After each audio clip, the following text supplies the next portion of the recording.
आगे बढ़ो। या ठिकाणी स्टेजच्या बाजूला थांबलेल्या सर्व कार्यकर्त्यांना विनंती आहे, स्टेजच्या समोर बसण्याची व्यवस्था केलेली आहे, खुर्च्या रिकाम्या दिसत आहेत. संविधान खुर्च्यावर बाबासाहेब आंबेडकर, छत्रपती शिवाजी महाराज, छत्रपती शाहू महाराज, महात्मा ज्योतिबा फुले, सावित्रीबाई फुले, मौलाना आजाद, अन्ना भाऊ साठे, हमारे रिपब्लिकन सेना के सरसेनानी आनंदराज जी अम्बेडकर साहब और महाराष्ट्र प्रदेश के अध्यक्ष सागर जी डबरेसे साहब, पश्चिम महाराष्ट्र के अध्यक्ष हमारे कामगार नेता, महाराष्ट्र प्रदेश के कामगार अध्यक्ष युवराज बनसोड़े साहब, विद्यार्थी सेना के प्रदेश अध्यक्ष विवेक बनसोड़े साहब, उपाध्यक्ष संजय देखने साहब और यहाँ के निगड़ी, पिंपरी चिंचवड़, पुना, खेड़, ये सब यहाँ के सभी कार्यकर्ता और यहाँ पर आए हुए सभी मेरे भाई और बहनों। निगड़ी है हमारे लिए बहुत पुरानी निगड़ी है, नई निगड़ी नहीं। जिस टाइम इस बुद्ध मंदिर के लिए लड़ाई हो रही थी उस वक्त नेतृत्व जो तो हमारे रजनीकांत क्षीरसागर थे, उनके छोटे छोटे बच्चे थे और जो था हमारी सभा जो था इसी रोड पे होती थी। कहाँ होती थी? रोड पे होती थी आगे के, और उस सभा के अंदर हम नवी मुंबई से यहाँ पर आते थे। उसी तरीके से राजू गायकवाड़ साहब ने भी हमको याद किया और आज इस मैदान के अंदर, जिस मैदान के लिए लड़ा लड़े थे, आज उस मैदान के अंदर बात करने का आज हमको मौका मिला है। तो दोस्तों, आज हमको ज्यादा बात नहीं करना है क्योंकि प्रदेश अध्यक्ष का अपने को भाषण सुनना है।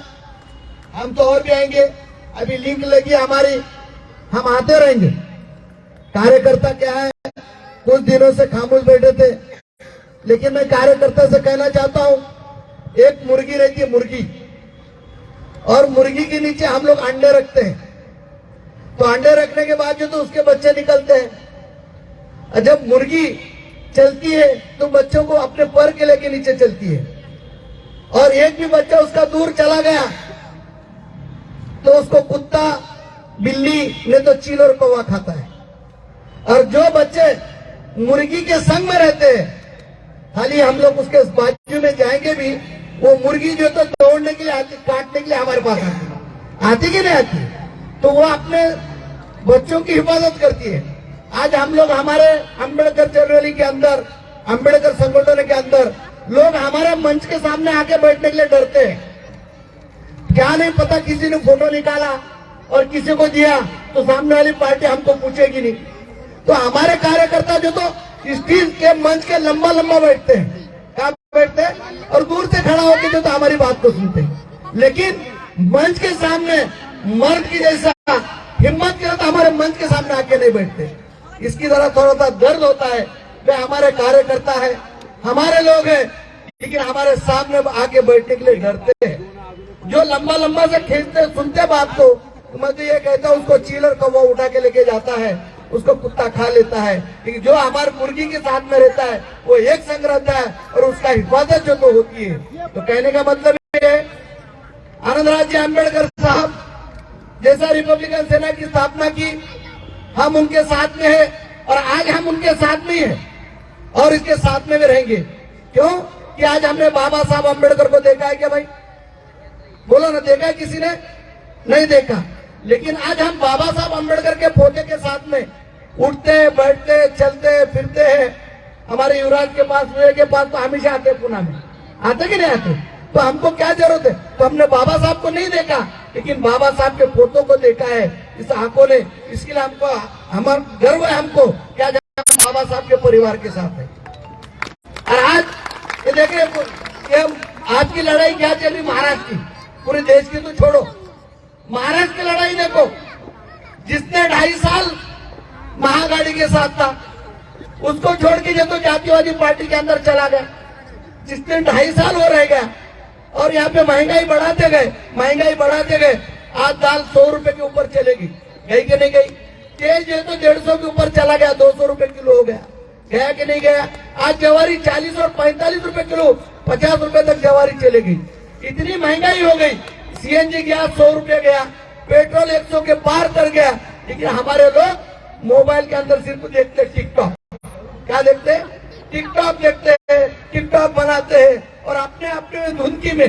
लेकिन किसी के जहन में यह नहीं है, अरे इतनी महंगाई हो गई है अपने महाराष्ट्र के अंदर नहीं बल्कि देश के अंदर ऐसा माहौल चल रहा है। कोई बोलता है किसी के पीछे इंडिया लगा दिया, कोई बोलता है वो उसको गाली देता है, वो उसको गाली देता है। ऐसा टीवी चालू करने के बाद, यूट्यूब के बाद पूरी न्यूज ऐसी लगती है। लेकिन कोई नेता ऐसा नहीं देखता कि हमारे देश के अंदर महंगाई कितनी हो गई। महंगाई के ऊपर एक भी अपोजिशन वाला बात नहीं करता। लेकिन सर सेनानी आनंदराज अम्बेडकर ने अपने जन्मदिन के ऊपर और 21 नवंबर को रिपब्लिकन सेना के वर्धापन दिन के ऊपर उन्होंने आवाज उठाई है, महंगाई के खिलाफ हमारे कार्यकर्ता लड़ना चाहिए। हर एक जिला, तालुका, कचहरी, मंडल विभाग की तरफ से रास्ते पे उतरना चाहिए कि ये महंगाई क्यों हो रही है, महंगाई कम करो। सरकार मुर्दाबाद बोलो, देश का, अपने देश का सरकार मुर्दाबाद, महाराष्ट्र का सरकार मुर्दाबाद। महंगाई कम करो, हमको रोजगार दो, हमको काम दो, हमको हमारे काम दो। ये कोई बोल रहा है क्या? नहीं बोल रहा। रेलवे के टिकट बढ़ रहे, बस के टिकट बढ़ रहे, सब तरफ बढ़ रहे, लेकिन किधर कम नहीं हो रहा। लेकिन फिर भी हमारा समाज, ये हमारा कौम, ये देश की पब्लिक, देश का नागरिक किसी के समझ में नहीं आ रहा।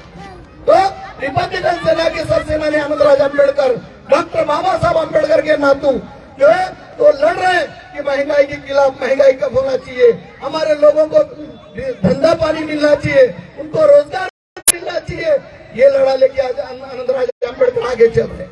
दोस्तों, उसी तौर पर प्रदेश अध्यक्ष भी जो हमारे हर एक जिले के अंदर जाके, हर एक तहसील के अंदर जाके लोगों को समझाने की कोशिश कर रहे हैं। तो मैं भी निगड़ी वालों से, पिंपरी चिंचवड़ वाले से, पुणे वाले से मैं आह्वान करता हूं कि रिपब्लिकन सेना का बैनर लेके हम जो तो लड़ाई लड़ना चाहिए, महंगाई के खिलाफ, कामगार के खिलाफ, रोजी रोटी के खिलाफ, झोपड़पट्टी वासियों के लिए। अरे कई आज से 10-15 साल पहले यही बिल्डिंग के अंदर रूम मिलना चाहिए करके निगड़ी वाले मोर्चा और आंदोलन करते थे।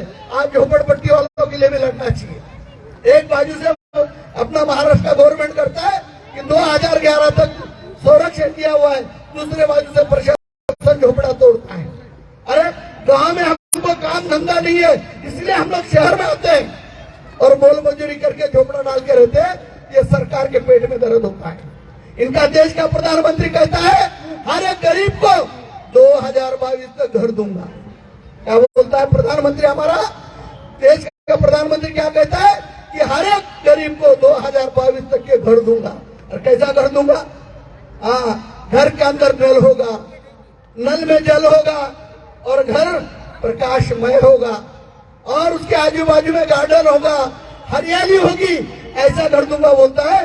और दूसरी तरफ ये हमारा गवर्नमेंट गोर गरीब का झोपड़ा तोड़ने के लिए, घर तोड़ने के लिए बुलडोजर लगाता है।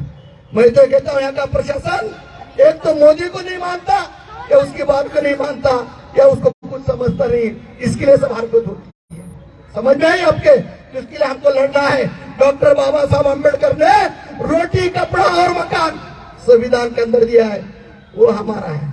जो जमीन सरकारी है वो जमीन हमारी है। किसकी है भाई? हमारी है कि नहीं है? तो इसके लिए लड़ना है। तो हम इसलिए आपसे कहना ये चाहते हैं कि मैं हिंदी में इसलिए बोला, मेरे उत्तर भारतीय भाई बहन यहाँ बैठे हैं, मैं अगर से मारा, ये तो सब मराठी बोलने वाले हैं, लेकिन मेरे माँ बहनों को मराठी नहीं समझेगी, आगे क्या फायदा हो गया, कुछ समझ में नहीं आया और वापस चले जाएंगे। आज उसके लिए मुझे हिंदी बोलना पड़ा। नहीं तो मैं मराठी भी बहुत बढ़िया बात करता हूँ, लेकिन आज हिंदी हम लोग उत्तर भारतीय वालों ने मुझे हिंदी बोलना पड़ा है। मेरे कुछ मुस्लिम भाई लोग भी बैठे हैं जो कि पुराने साथी है, मुझे मिले थे, यहाँ आए हुए हैं, तो उनके लिए भी मुझे हिंदी बात करना है। मैं ये कहना चाहता हूँ, ये देश को पहले भी जो बाबा साहब अम्बेडकर ने बचाया था और आज भी जो देश को बचाना है, हम सब को एक होकर बाबा साहब के फोटो के साथ रहना है। इतनी बात करता हूँ और मैं मेरे बात को खत्म करता हूँ। खुदा हाफिज, जय भीम, जय महाराष्ट्र। धन्यवाद पटेल साहब। यानंतर पश्चिम महाराष्ट्राचे अध्यक्ष चंद्रकांत खंडाईत साहेबांना विनंती करतो की आपलं मनोगत व्यक्त करावं.